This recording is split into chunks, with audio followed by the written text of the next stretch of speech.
Hello বন্ধুরা, welcome to job notification Bangla. বন্ধুরা, কলকাতাতে নতুন নিয়োগ শুরু হলো। এখানে তোমরা রাজ্যের প্রতিটা জেলা থেকেই আবেদন করতে পারবে। আর ছেলেমেয়ে তোমরা এখানে প্রত্যেকে আবেদনযোগ্য। বেতন রয়েছে 32,000 টাকা।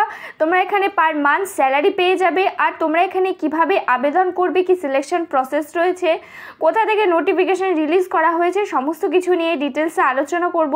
তাই ভিডিওটা শেষ পর্যন্ত দেখতে থাকো। তো তার আগে তোমাদের কাছে একটা রিকোয়েস্ট থাকবে, তোমরা যদি এই ধরনের চাকরির খবরগুলো নিয়মিত পেতে চাও তো অবশ্যই আমাদের চ্যানেলটা সাবস্ক্রাইব করে পাশে থাকা বেল আইকনটা ক্লিক করে রেখো। তো এই হচ্ছে অফিসিয়াল নোটিফিকেশন। সবার প্রথমে তোমাদের এখানে এজ লিমিট সম্বন্ধে বলে রাখি। তোমরা এখানে 35 বছর বয়স পর্যন্ত আবেদন করতে পারবে।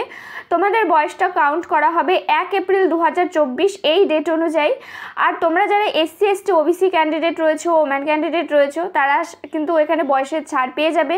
তাদের কিন্তু এজ রিল্যাক্সেশন রয়েছে। যেমন SC ST যারা রয়েছে তারা 5 বছরের ছাড় পেয়ে যাবে, OBC যারা রয়েছে তারা 3 বছরের ছাড় কিন্তু পেয়ে যাবে।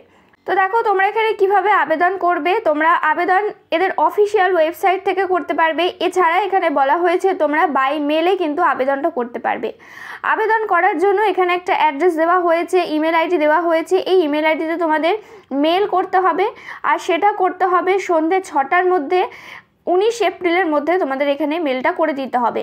তো তোমাদের এখানে কিভাবে মেলটা করবে দেখো, তোমাদের অ্যাড্রেস দেওয়া হয়েছে। Address to the professor in charge computer and communication science division of the institute with current resume. মানে তোমাদের যে এখানে অ্যাড্রেস দেওয়া হয়েছে, এখানে তোমাদের যে কারেন্ট রিজিউম রয়েছে সেটাকে মেল করতে হবে।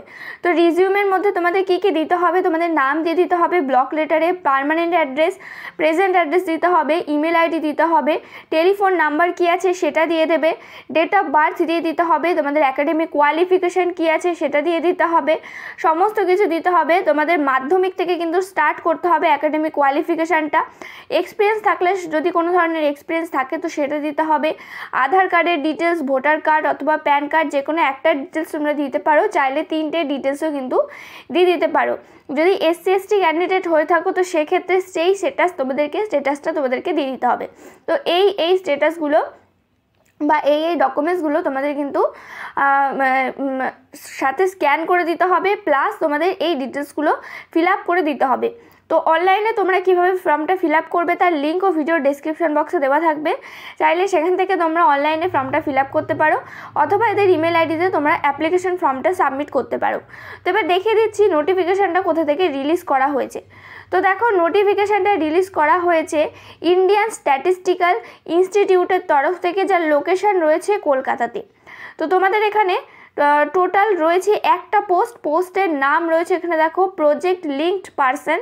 এখানে এসেনশিয়াল কোয়ালিফিকেশান বলা হয়েছে তোমাদের যদি BE অথবা BTech করা থাকে ইন কম্পিউটার সায়েন্স অথবা ইনফরমেশন টেকনোলজি অথবা ইলেকট্রনিক্স অথবা ইলেকট্রিক্যাল ইঞ্জিনিয়ারিং, এমনই কোনো ইকুইভ্যালেন্ট, অথবা যদি তোমাদের MCA করা থাকে অথবা যদি MSc করা থাকে ইন কম্পিউটার সায়েন্স অথবা ইনফরমেশন টেকনোলজি অথবা ইলেকট্রনিক্স অথবা ম্যাথামেটিক্স অথবা স্ট্যাটিস্টিক্স অথবা ফিজিক্স অথবা ইকুইভ্যালেন্ট যদি কোনো এই ধরনের ডিগ্রি থাকে তবে আবেদন করতে পারছো।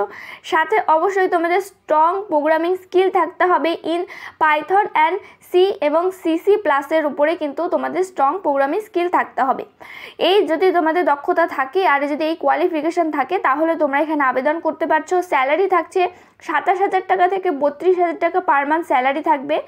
আর এর সাথে অন্য কোনো অ্যালাউন্স যুক্ত হবে না, তোমাদের এই স্যালারিটাই কিন্তু দেওয়া হবে। মানে 32,000 টাকা পর্যন্ত এই স্যালারিটাই পর্যন্ত তোমাদের কিন্তু দেওয়া হবে। আর একটা যেটা বিষয় সেটা হচ্ছে তোমাদের কিন্তু এখানে কন্ট্রাকচুয়াল পোস্টে নিয়োগ করা হচ্ছে, টেম্পোরারি পোস্টে নিয়োগ করা হচ্ছে, যার সময়সীমা বলা হয়েছে টোটাল 1 বছরের জন্য নিয়োগ করা হচ্ছে, কিন্তু এটা এক্সটেন্ড করা হতে পারে সেটাও কিন্তু এখানে বলা হয়েছে। তো এই ছিল আজকের ভিডিওটা। যদি তোমাদের ইন্টারেস্টেড থাকে বা তোমরা যদি এলিজিবল থাকো তাহলে অবশ্যই কিন্তু আবেদন করতে পারো, কেননা রাজ্যেই চাকরি রয়েছে, কলকাতাতে চাকরির একটা সুযোগ রয়েছে, বেতন কাঠামো কিন্তু বেশ ভালো রয়েছে। যদি তোমাদের হাতে সময় থাকে আর যদি তোমরা মনে করো যে হ্যাঁ তোমরা আবেদন করতে চাও তাহলে কিন্তু আবেদন করতে পারো। এই রিলেটেড যদি কোনো ধরনের প্রশ্ন থাকে তো আমাদের কমেন্ট করে জানাতে পারো। ভিডিওটাকে একটা লাইক করে দিও। চ্যানেলে নতুন হয়ে থাকলে অবশ্যই চ্যানেলটা সাবস্ক্রাইব করে পাশে থাকা বেল আইকনটা ক্লিক করে রেখো। এখানে তোমরা নিয়মিত রাজ্য কেন্দ্রের সমস্ত চাকরির আপডেট পেয়ে যাবে। দেখা হচ্ছে পরের ভিডিওতে।